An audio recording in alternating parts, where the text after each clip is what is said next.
Hello students, welcome back to Mandeep education academy YouTube channel.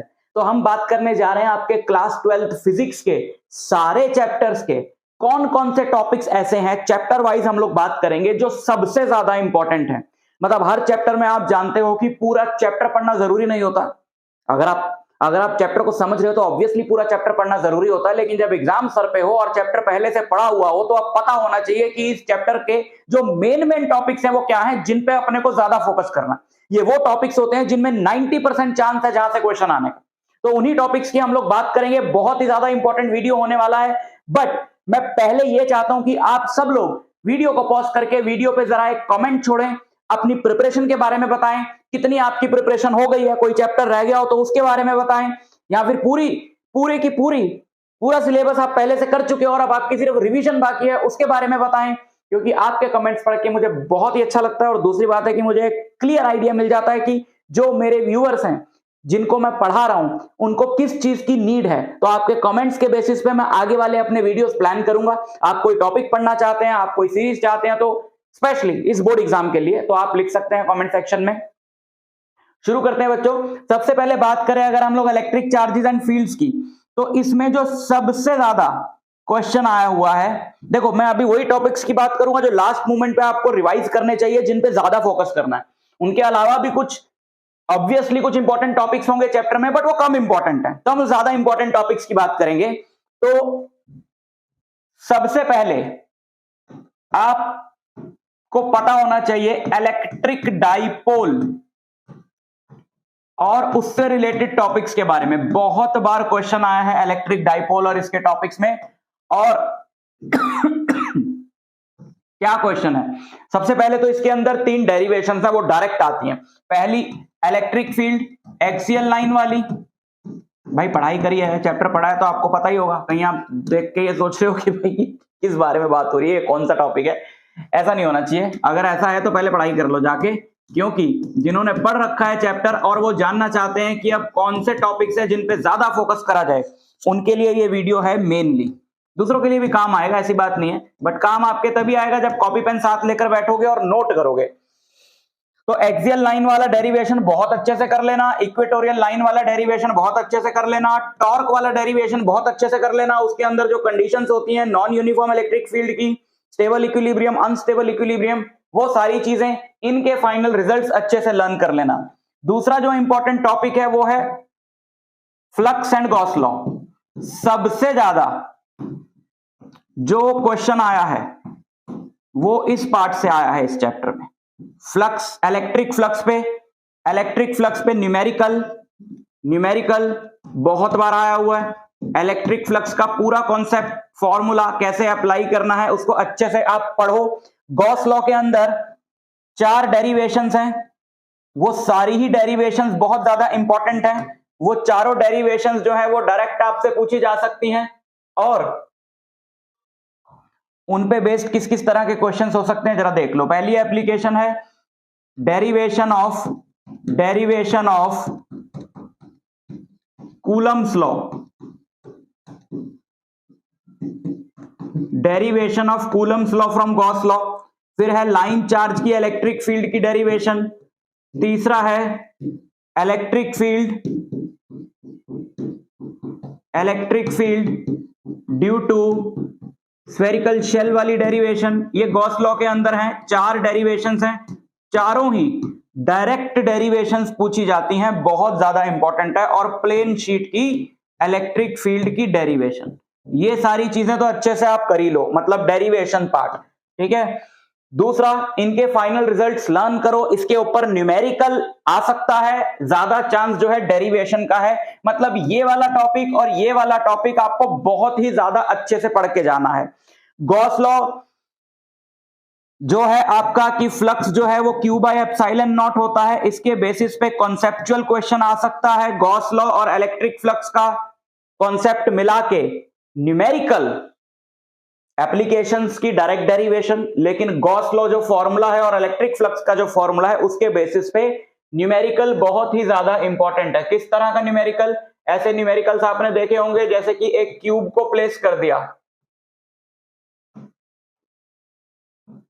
एक cube को place कर दिया इस तरीके से एक्स एक्सिस पे, ठीक है। और इलेक्ट्रिक फील्ड यहाँ पे दे देता है, वेरिएबल इलेक्ट्रिक फील्ड है E equal to something something जैसे 30 आई कैप न्यूटन पर कूलम, और फिर बोलता है कि इस ट्यूब के थ्रू नेट फ्लक्स बताओ, या फिर इसने जो चार्ज एनक्लोज किया है वो बताओ। ठीक है, ओवरऑल आपको ये फ्लक्स और गॉस लॉ वाला टॉपिक बहुत ही ज्यादा अच्छे से पढ़ना है, बिकॉज इस वाले पार्ट से सबसे ज्यादा चांस है आपका क्वेश्चन आने का। स्टार्टिंग के जो टॉपिक्स हैं, क्वांटाइजेशन ऑफ चार्ज आपको पता होगा, कूलम लॉ का फॉर्मूला आपको पता होगा, उस बेस्ड छोटे मोटे न्यूमेरिकल्स आपको पता होंगे, और उसके बाद electric field lines theoretical topic है, इलेक्ट्रिक फील्ड का फॉर्मूला पता होगा, सिंपल सिंपल से उसमें न्यूमेरिकल्स पता होंगे। इतना तो आपको पता ही है। तो जब आप इसको पढ़ने बैठोगे तो आपने सबसे ज्यादा फोकस करना है इन दोनों टॉपिक्स के ऊपर। इसमें से और इसमें से भी अगर मैं बात करूं तो ये वाला जो टॉपिक है वो आपका सबसे ज्यादा इंपॉर्टेंट है।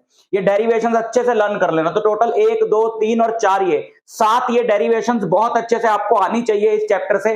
इनमें से एटलीस्ट एक डेरिवेशन तो आप एक्सपेक्ट करके चलो कि डायरेक्ट आपके फाइनल एग्जाम में आ जाएगी।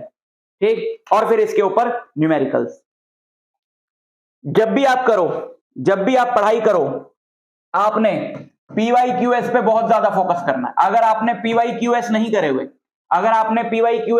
हुए तो आप अच्छे मार्क्स नहीं ला पाओगे बेटा, बिल्कुल भी। अभी तक अगर आपने शुरू नहीं किया, आप चैप्टर को पढ़ते आए हो या एनसीईआरटी आपको बहुत अच्छे से आ गई, एनसीईआरटी के सारे क्वेश्चंस आते हैं, चैप्टर आपको आता है, फिर भी ज्यादा उम्मीद मत रखना कि आपके कोई बहुत अच्छे मार्क्स आएंगे थे। बहुत अच्छे से मेरा मतलब है कि हो सकता है आप 80% तक ले आओ, 85% ले आओ, 95 प्लस अगर टारगेट कर रहे हो तो आपको पीवाईक्यूएस करना बहुत ही ज्यादा जरूरी है।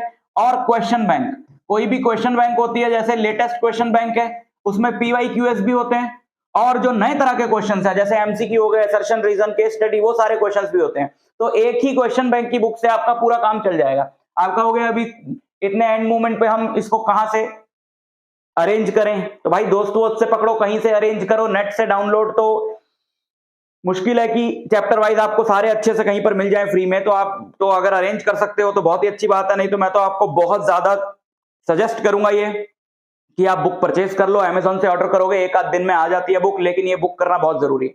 समझ गए ना? क्वेश्चन बैंक जैसे कि कोई भी पब्लिशर आप ले लो, बहुत सारे पब्लिशर्स की अवेलेबल है क्वेश्चन बैंक, लेकिन लेना लेटेस्ट जो 2024 के एग्जाम के लिए बनाई गई। ठीक, अब अगर मैं बात करूं चैप्टर नंबर 2 की, electric potential and capacitance, starting के टॉपिक्स हैं पोटेंशियल का फॉर्मूला, पोटेंशियल डिफरेंस, ठीक है। और अच्छा, एक फिर जो इंपॉर्टेंट टॉपिक आता है यहाँ पे, इलेक्ट्रिक पोटेंशियल डाइपोल के लिए, एक्सियल लाइन, इक्वेटोरियल लाइन, छोटे मोटे टॉपिक्स है, ज्यादा इंपॉर्टेंट नहीं है। जो सबसे ज्यादा इंपॉर्टेंट टॉपिक, बट इससे ज्यादा इंपॉर्टेंट टॉपिक्स और भी आगे, बट अभी तक का जो इंपॉर्टेंट टॉपिक आया है वो है पोटेंशियल ग्रेडियंट। पोटेंशियल ग्रेडियंट के अंदर दो चीजें हैं। पोटेंशियल ग्रेडियंट के अंदर दो चीजें कर लो। पहली तो इसका एक छोटा सा डेरिवेशन है, कई बार आया हुआ है, उसको कर लो। डेरिवेशन जो है जिसमें कि आप रिजल्ट निकालते हो, पोटेंशियल ग्रेडियंट इलेक्ट्रिक फील्ड होती है, आप डिराइव करके ये रिजल्ट निकालते हो, E equal to minus dV by dr। एक तो ये इंपॉर्टेंट है। दूसरा, न्यूमेरिकल इस पार्ट से ज्यादा इंपॉर्टेंट है, न्यूमेरिकल। लेकिन वेटेज कितनी रहेगी अगर ये आएगा तो? वेटेज कितनी रहेगी? वेटेज इसकी कुल रहेगी मिला के 2 नंबर की, चाहे डेरिवेशन आ जाए, न्यूमेरिकल आ जाए। ज्यादा बड़ा टॉपिक इसके ऊपर, ज्यादा बड़ा क्वेश्चन आता नहीं है, ठीक है, 2 मार्क्स का। और पहले 3 चैप्टर्स की मिला के वेटेज आपकी 16 नंबर की है, तो उस हिसाब से आप देखोगे इसमें से कोई ज्यादा चीजें नहीं आएंगी इस पर्टिकुलर टॉपिक से, बिकॉज और भी बहुत ज्यादा इंपॉर्टेंट टॉपिक्स हैं। अब आता है इक्विपोटेंशियल सरफेस। इक्विपोटेंशियल सरफेस से काफी बार क्वेश्चन आया हुआ है। इक्विपोटेंशियल सरफेस को आपको 2 चीजें यहां पर इक्विपोटेंशियल सरफेस के बारे में आपको कर लेनी है। एक तो इक्विपोटेंशियल सरफेस की प्रॉपर्टीज, इक्विपोटेंशियल सरफेस की प्रॉपर्टीज, और दूसरा डायग्राम्स, कैसे ड्रॉ करते हैं इक्विपोटेंशियल सरफेस को डिफरेंट सिचुएशंस में। जैसे ये क्वेश्चन बहुत बार आया हुआ है कि एक यूनिफॉर्म इलेक्ट्रिक फील्ड है अलोंग द z एक्सिस या y एक्सिस या x एक्सिस जो भी है, और बोला है कि उसके लिए इक्विपोटेंशियल सरफेसेस ड्रॉ करो। तो इसके लिए इक्विपोटेंशियल सरफेसेस ड्रॉ करोगे, कैसे ड्रॉ करोगे? इक्विपोटेंशियल सरफेस इलेक्ट्रिक फील्ड के हमेशा परपेंडिकुलर बनते हैं, तो इस तरीके के इक्विपोटेंशियल सरफेसेस बनेंगे। जहां इलेक्ट्रिक फील्ड स्ट्रांग है वहां इक्विपोटेंशियल सरफेसेस पास होते हैं, जहां इलेक्ट्रिक फील्ड वीक है वहां इक्विपोटेंशियल सरफेसेस दूर होते हैं। पर यहाँ पे तो यूनिफॉर्म है, तो बराबर बराबर डिस्टेंस पे 2-3 इक्विपोटेंशियल सर्फेसेस बना देना, मतलब इस तरह क्वेश्चन आता है। तो प्रॉपर्टीज और डायग्राम्स ये कर लेना। पोटेंशियल वाले पार्ट में तो यही चीज जरूरी है। अब अगर हम बात करें तो कैपेसिटेंस वाले पार्ट के अंदर बहुत ही ज्यादा इंपॉर्टेंट चीजें हैं। कैपेसिटेंस का बेसिक फॉर्मूला आपको कर लेना है। पैरेलल प्लेट कैपेसिटर का जो डेरिवेशन है,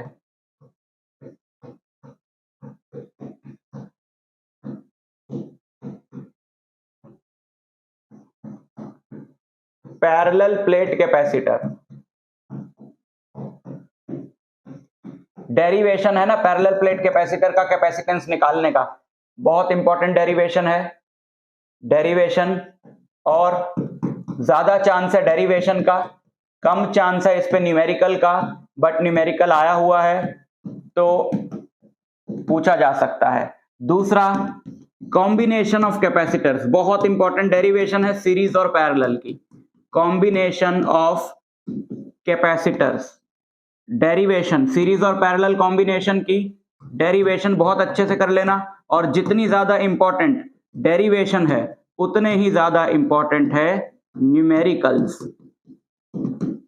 उतने ही ज्यादा इंपॉर्टेंट है न्यूमेरिकल्स। डेरिवेशन और न्यूमेरिकल्स की कई सारी टेक्निक्स हैं यहाँ पे, है ना, जैसे व्हीटस्टोन ब्रिज के से रिलेटेड न्यूमेरिकल्स हैं, इनफाइनाइट कैपेसिटेंस, इनफाइनाइट लेडर वाले न्यूमेरिकल्स हैं, जो भी इसके अंदर सब कैटेगरीज है। मैंने इन सब टॉपिक्स पे वीडियोस बनाए हुए हैं, तो वो अच्छे से आपको कर लेना है, बट ये वाला पार्ट बहुत इंपॉर्टेंट है। फिर उसके बाद एक और इसमें टाइप के न्यूमेरिकल्स हैं जिसमें कि स्लैब्स डाल देते हैं कैपेसिटर के अंदर, कभी अलोंग द लेंथ डाल देते हैं, कभी अलोंग द ब्रेड डाल देते हैं, कभी 3 स्लैब्स डाल देते हैं एक साथ। ये सारी चीजें ना आपको पीवाईक्यू की बुक करोगे तो मिलेगी, आपको एनसीईआरटी में आप कहोगे यार ये सारी चीजें है नहीं, हम करें कहां से। तभी मैं कह रहा हूं क्वेश्चन बैंक करना बहुत ज्यादा जरूरी है, क्वेश्चन बैंक आपको पक्का करना है। और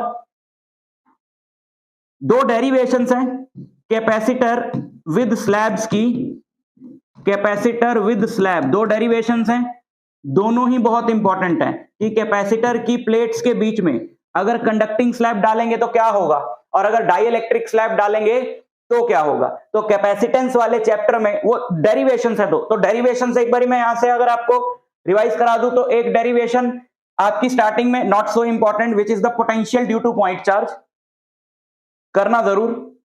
potential at axial and equatorial line of electric dipole, not very important.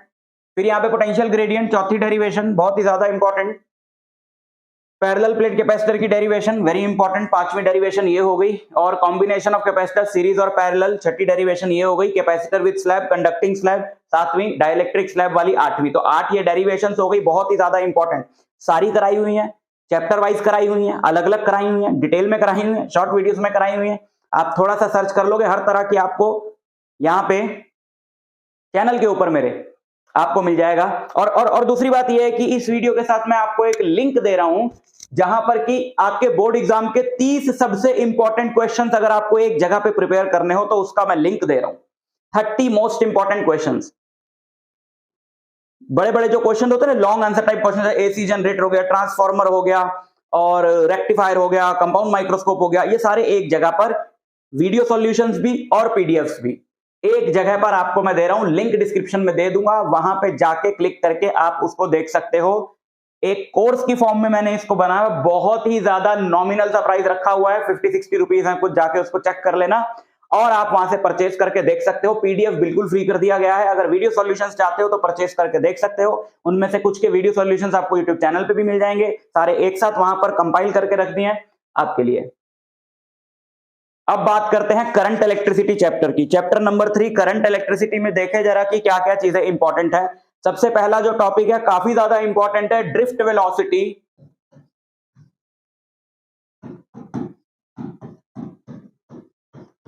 Drift velocity का डेरिवेशन, ड्रिफ्ट वेलोसिटी के अंदर क्या है, ड्रिफ्ट वेलोसिटी के अंदर है डेरिवेशन, ये जरूर कर लेना, बहुत ज्यादा इंपॉर्टेंट है।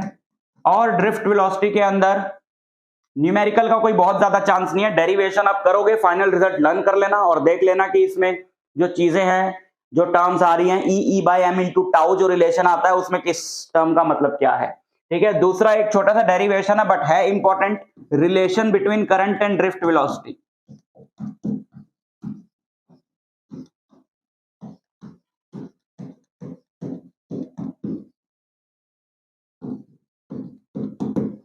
Relation between current and drift velocity का जो डेरिवेशन है, देखो ड्रिफ्ट वेलोसिटी के ऊपर इस डेरिवेशन और इससे रिलेटेड क्वेश्चन पे, इससे रिलेटेड क्वेश्चन जो बना बनू के आपसे आपको 3 से 5 नंबर का क्वेश्चन बना के दिया जा सकता है लॉन्ग में, बट ये वाला जो डेरिवेशन है ये 2 मार्क्स का आएगा, छोटा डेरिवेशन है। और I इक्वल टू ANEVD ये रिजल्ट आता है relation between current and drift velocity, इस डेरिवेशन की बात कर रहा हूं।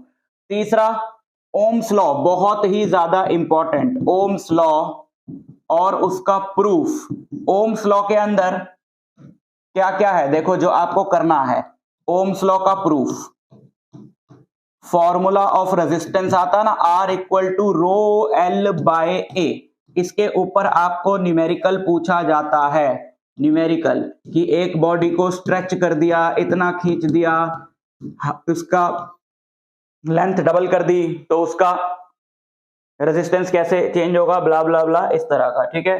और प्रूफ जरूर कर लेना, बहुत ही ज्यादा इंपॉर्टेंट चीज है। तो यहाँ पे 3 डेरिवेशन अभी तक जो मैं कह रहा हूं काफी इंपॉर्टेंट है। इसमें ड्रिफ्ट वेलोसिटी का derivation, relation between current and drift velocity, ohms law का प्रूफ, ठीक है। इसके अंदर छोटी मोटी चीजें आएंगी, कंडक्टेंस, कंडक्टिविटी, कंडक्टिविटी होती है रेजिस्टिविटी का उल्टा, कंडक्टेंस होता है रेजिस्टेंस का उल्टा, तो वो सारी चीजें यहाँ पे आपने देख लेनी है। और फिर आप इसमें कर लेना आगे हाँ, variation of resistance with temperature, एक फॉर्मूला आता है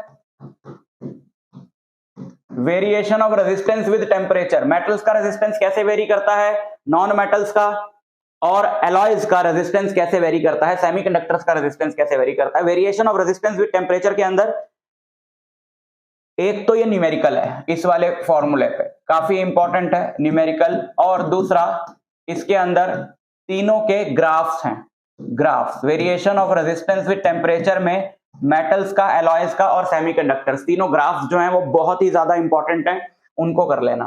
फिर हम बात करेंगे तो लिमिटेशंस ऑफ ओम्स लॉ पढ़ लेना। ओम्स लॉ के अंदर यहां पे मैं लिख देता हूं, तीसरी चीज जो है वो है ओम्स लॉ की लिमिटेशंस। एक पूरा पैराग्राफ है एनसीईआरटी में, 3-4 पॉइंट दे रखे हैं जिसके अंदर, तो बहुत ज्यादा इंपॉर्टेंट है, क्वेश्चन आया भी हुआ है, 2 ग्राफ भी हैं उसके अंदर। फिर हम बात करें ईएमएफ, इंटरनल रेजिस्टेंस और terminal potential difference. EMF, internal resistance और टर्मिनल पोटेंशियल डिफरेंस, इन तीनों में रिलेशन होता है ये, इस वाले पार्ट के ऊपर न्यूमेरिकल ज्यादा इंपॉर्टेंट है। डेरिवेशन में तो कुछ है नहीं, एक आध नंबर में कोई क्वेश्चन आपसे पूछ सकते हैं, तो डेरिवेशन भी आप इसका देख ही लोगे जब न्यूमेरिकल करोगे तो।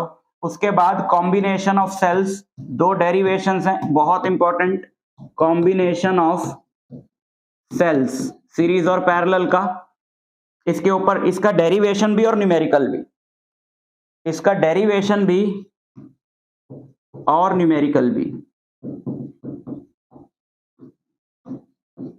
दोनों ही चीजें इंपॉर्टेंट हैं, डेरिवेशन भी और न्यूमेरिकल भी, ठीक है। उसके अलावा बहुत ही ज्यादा इंपॉर्टेंट इनमें, फिर मैं आपको बता दूंगा कि इनमें भी सबसे ज्यादा इंपॉर्टेंट कौन सा है, ठीक है ना। पहले इंपॉर्टेंट चीजों पे नजर मार लेते हैं।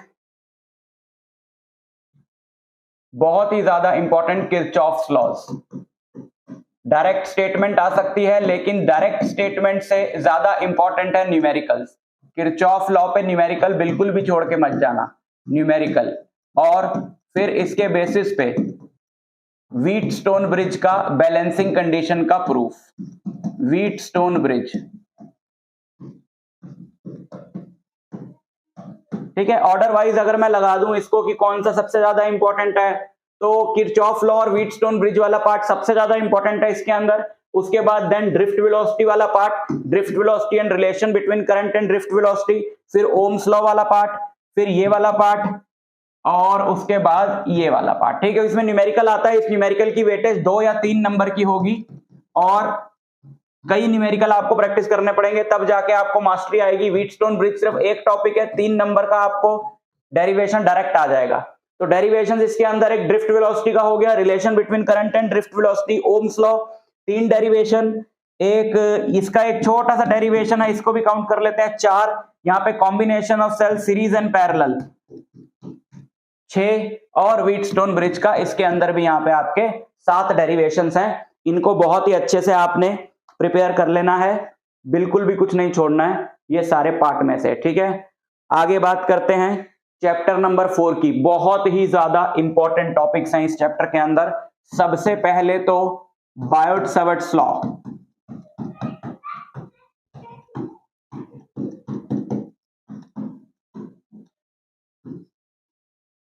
बायोट-सैवर्ट्स लॉ के अंदर कई डेरिवेशंस हैं, उन सबके जो रिजल्ट्स हैं उनके कंबाइन करके न्यूमेरिकल आता है। किस तरह का? जैसे सबसे पहले तो आपको डेरिवेशन कर लेनी है सर्कुलर लूप।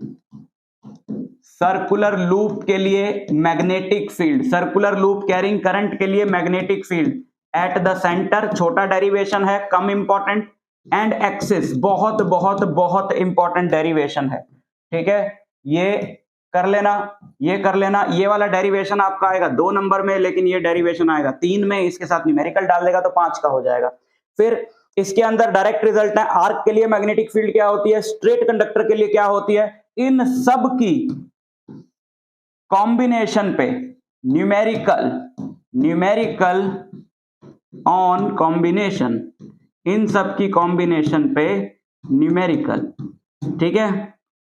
कैसा न्यूमेरिकल? जैसे बोल दिया कि एक सर्कुलर लूप यहां है, दूसरा सर्कुलर लूप यहां है, इस पॉइंट पे मैग्नेटिक फील्ड निकालो, यहां से स्ट्रेट वायर है, ऐसे घूम गई, ऐसे चली गई, ठीक है। या फिर ऐसे ये 3-4 आर्क्स बना दिए, इस पॉइंट पे मैग्नेटिक फील्ड निकालो, इनकी कॉम्बिनेशन पे। एम्पियर सर्किटल लॉ की स्टेटमेंट और प्रूफ। एम्पियर सर्किटल लॉ में 2 डेरिवेशंस है, दोनों ही इंपॉर्टेंट हैं। एम्पियर सर्किटल लॉ में statement and proof, direct Ampere circuital law का, and magnetic field due to solenoid, solenoid के एक्सिस पे जो मैग्नेटिक फील्ड है उसका डेरिवेशन, ठीक। एम्पियर सर्किटल लॉ के अंदर बहुत ही ज्यादा इंपॉर्टेंट है, बिल्कुल मत छोड़ना इन दोनों चीजों को। तो तीसरा हम बात करें तो motion of charge in magnetic field. Direct topic है, कोई ज्यादा डेरिवेशंस नहीं है इसके अंदर, बहुत ही छोटी मोटी चीजें हैं। आर निकालो, वी निकालो, रेडियस, मतलब एक चार्ज पार्टिकल मैग्नेटिक फील्ड में जा रहा है, जब वो परपेंडिकुलरली एंटर करता है तो उसका पाथ सर्कुलर होता है, तो उस सर्कल का रेडियस निकालो, या चार्ज पार्टिकल की वेलोसिटी का फॉर्मूला निकालो। कोई बहुत बड़ी डेरिवेशंस नहीं है, न्यूमेरिकल्स भी कोई ज्यादा इंपॉर्टेंट नहीं है, तो ये वाला पार्ट है आपका, ठीक है। उसके बाद आते हैं एक बहुत ही इंपॉर्टेंट डेरिवेशन पे, force acting on current carrying conductor.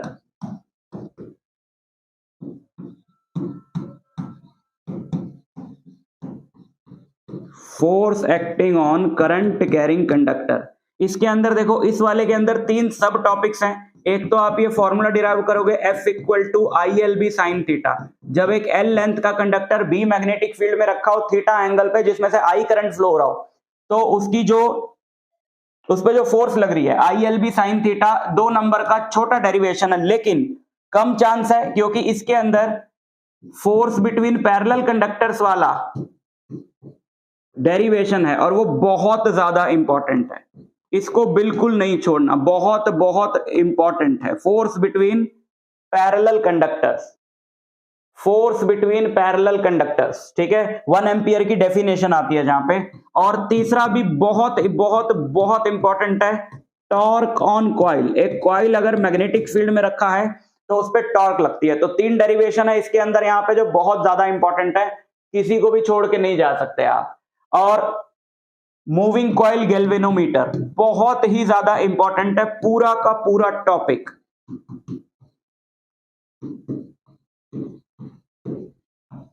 Moving coil galvanometer direct question आ सकता है, construction, working, diagram, current sensitivity, voltage sensitivity, उसके ऊपर न्यूमेरिकल तो देखो कोई भी आप डेरिवेशन कर रहे हो फिर उसका एक फाइनल रिजल्ट आता है, उसके ऊपर न्यूमेरिकल तो इंपॉर्टेंट है ही।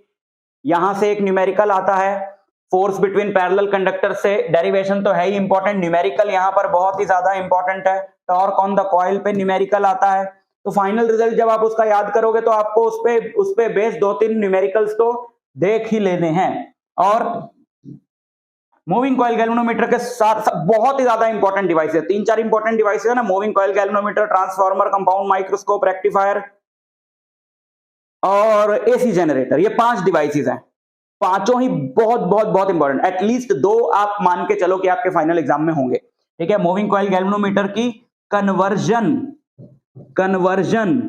Into voltmeter and ammeter, conversion कैसे की जाती है वोल्ट मीटर और एमीटर में, इसकी उस पे क्वेश्चन और उस पे बेस्ड न्यूमेरिकल, ये सारी चीजें आप इस चैप्टर से प्रिपेयर कर लेना। सर्कुलर लूप वाली डेरिवेशन है, सेंटर और एक्सिस, 2 डेरिवेशंस यहां पर है। एम्पियर सर्किटल लॉ का proof, field due to solenoid, 4 हो गई, 5, 6, 7। और यहाँ पे कन्वर्जन वाली 2 डेरिवेशंस हैं कि गैल्वेनोमीटर को एमीटर में कैसे कन्वर्ट करें और वोल्टमीटर में कैसे कन्वर्ट करें, 9। तो टोटल 9 डेरिवेशंस हैं। इन डेरिवेशंस में सबसे ज्यादा इंपॉर्टेंट जो है वो है force between parallel conductors. Second number पे जो इंपॉर्टेंट है वो है torque on the coil. Third number पे जो इंपॉर्टेंट है वो है कि एक्सिस पर मैग्नेटिक फील्ड। फोर्थ नंबर पे जो इंपॉर्टेंट है वो इन दोनों में से कोई भी एक डेरिवेशन। तो इस तरीके से आप अपना शेड्यूलिंग कर सकते हो टॉपिक्स की, अगर आप इनको रिवाइज कर रहे हो इंपॉर्टेंस के ऑर्डर में। लेकिन इंपॉर्टेंट टॉपिक्स को तभी पढ़ा जाता है मेरे बच्चों जब आपको चैप्टर आता हो। बिल्कुल भी रिस्क नहीं ले सकते, बोर्ड एग्जाम है, पहले पूरे टॉपिक्स आने चाहिए, पूरा चैप्टर आना चाहिए अच्छे से। अब चैप्टर आ गया है, अब कौन सी चीजें हैं जिन पे अपने को ज्यादा फोकस करना, उनके लिए मैं बता रहा हूं ये सब। अब मैग्नेटिज्म एंड मैटर की क्या बात करें भाई, छोटा सा तो चैप्टर है। चैप्टर 2 से 3 नंबर का सवाल इसमें से पूछा जाएगा। कौन से टॉपिक से ज्यादा क्वेश्चन आता है वो सुन लो। यहाँ पे लास्ट में पैरामैग्नेटिज्म, देखो इसके अंदर डेरिवेशन तो कोई है नहीं, एक यहां पर आप चीज कर लेना, time period of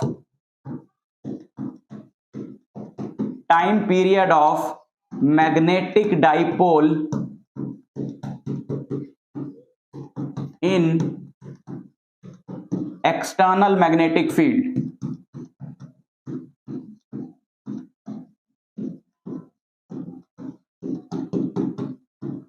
time period of magnetic dipole in external magnetic field. और दूसरा प्रॉपर्टीज कर लेना सारी अच्छे से,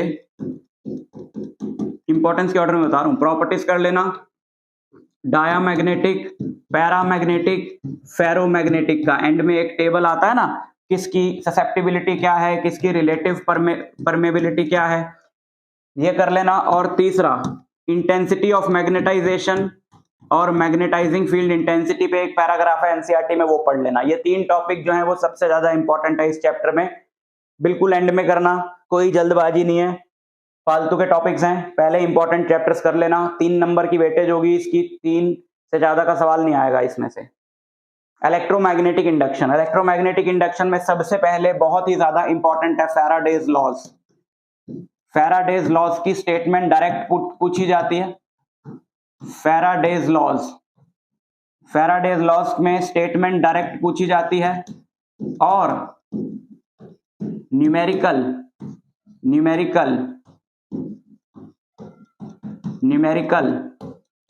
सेकंड लॉ में फॉर्मूला आता है ना, वहां से न्यूमेरिकल। दूसरा सेल्फ इंडक्टेंस, डेरिवेशन है self inductance of long solenoid, derivation है। और डेरिवेशन तो बहुत ही ज्यादा इंपॉर्टेंट है, लेकिन छुटपुट न्यूमेरिकल इसमें से बनता है। लेकिन क्योंकि डेरिवेशन ज्यादा इंपॉर्टेंट है, न्यूमेरिकल पे ज्यादा अपने को ध्यान नहीं देना, टाइम बचेगा तो दे लेना। लेकिन सबसे इंपॉर्टेंट पार्ट है जो इस चैप्टर में, वो है म्यूचुअल इंडक्टेंस का। म्यूचुअल इंडक्टेंस को बहुत अच्छे से करना। म्यूचुअल इंडक्टेंस के अंदर जो डेरिवेशन है म्यूचुअल इंडक्टेंस ऑफ 2 कोएक्सियल सॉलिनॉइड्स। एक सॉलिनॉइड है ऐसा, दूसरा सॉलिनॉइड उसके अंदर फंसा देते हैं छोटा, और फिर इस सिस्टम का म्यूचुअल इंडक्टेंस निकालते हैं। ये डेरिवेशन जरूर कर लेना। ऑल्टरनेटिंग करंट में काफी सारी चीजें इंपॉर्टेंट है। पहली चीज है circuit containing R only, L only, C only, ये ठीक है। इन सबके अपने अपने डेरिवेशन है। L ओनली सर्किट के लिए क्या डेरिवेशन है, relation between phase difference current और वोल्टेज का। जैसे आपने वोल्टेज अप्लाई करी E equal to E not sine omega T L only वाले सर्किट में, तो आपको I मिलता है I not sine omega T minus pi by to.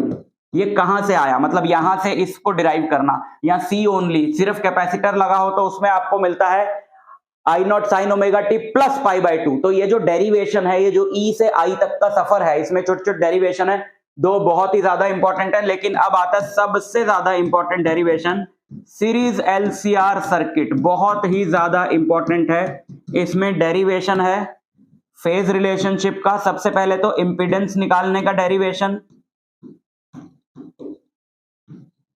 Phase relationship यही वाला, इसमें भी E equal to E not sine omega t लेकर चलते हैं, I equal to i not sine omega T plus minus 5 मिलता है, तो वो फेज रिलेशनशिप। और इंपीडेंस ट्राइंगल पता होना चाहिए ताकि सारे फॉर्मूले आप याद रख सको। इन सब के लिए फेजर डायग्राम्स और वेक्टर डायग्राम्स अच्छे से आपने करने हैं, phasor and vector diagrams.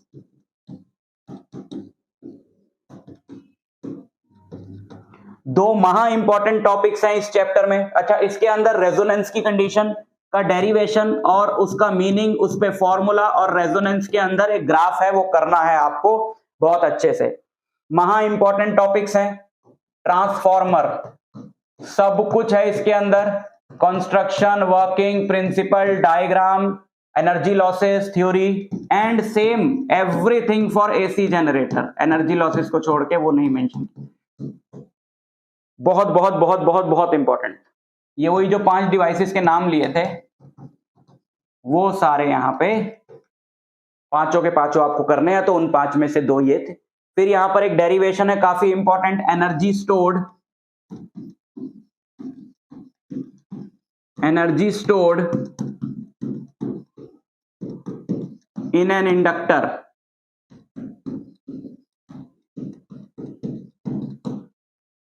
Energy stored in an inductor, inductor में एनर्जी स्टोर्ड का derivation U equal to 1/2 LI square, और power in series LCR circuit,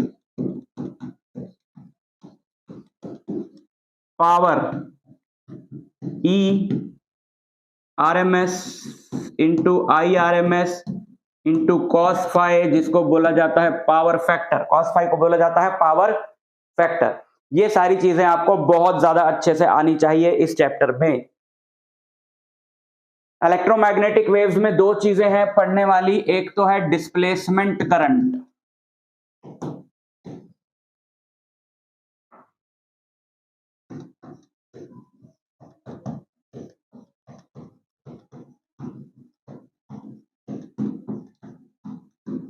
displacement current के ऊपर थ्योरेटिकल क्वेश्चन।